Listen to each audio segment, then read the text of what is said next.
Oh, somebody's in big trouble. And guess what? That somebody is Marvel Studios. Because the gun's not jamming and Marvel's starting to look at DC Studios like, looks like we got competition. Because we just got a whole bunch of insane new updates about the future of the DC Universe, including some massive updates on the Batman Part 2, where the script is at, some story details on who the potential villain could be, or villains. Updates on a sequel for Soon.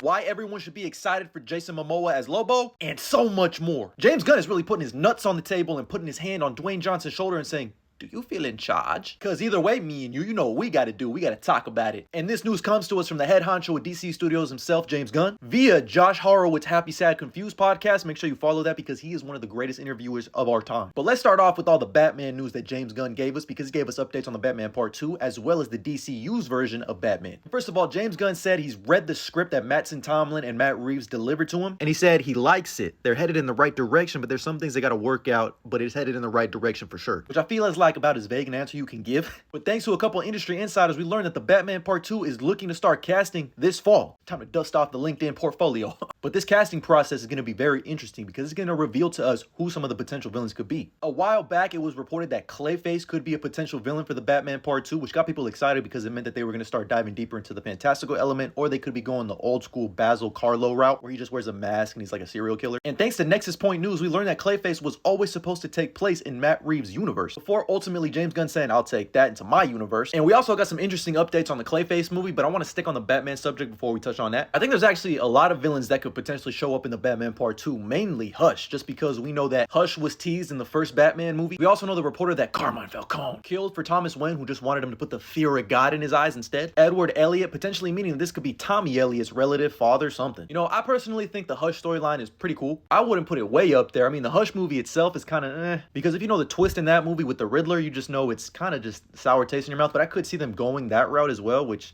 you know, I don't know if I would like that at all, to be honest. But Hush is definitely up there as a potential villain. And I feel like the one that makes the most sense is the Court of Owls. Matt Reeves has teased that there's corruption going even deeper than just Carmine Falcone within Gotham, which most likely means the Court of Owls. And while, yeah, we did see the Court of Owls in the Gotham TV show, seeing them show up in Matt Reeves' universe would just be so fire. And mind you, we got a tease in the Penguin TV series of the Court of Owls too. So it looks like the puzzle pieces are starting to fall in place. And speaking of the Penguin, don't think we forgot how that show ended and how you did Victor. And with that light hitting the sky as a warning, I just know Oz is shitting his pants because I need Batman to get that lick back for Victor. So his story definitely got to factor into the Batman Part 2. And don't forget, we still got Barry Keoghan's Joker locked up at Arkham. I do feel like they're playing the long game with this version of Joker, and we'll probably just get another little tease at him again. The deleted scene between him and Batman is fire, by the way. Check that out if you haven't. And we can't forget everyone's favorite baddies in Sophia Falcone, my bad, Sophia Gigante, and Selena Kyle's Catwoman, because in this universe, they're half sisters. And her story ain't finished either because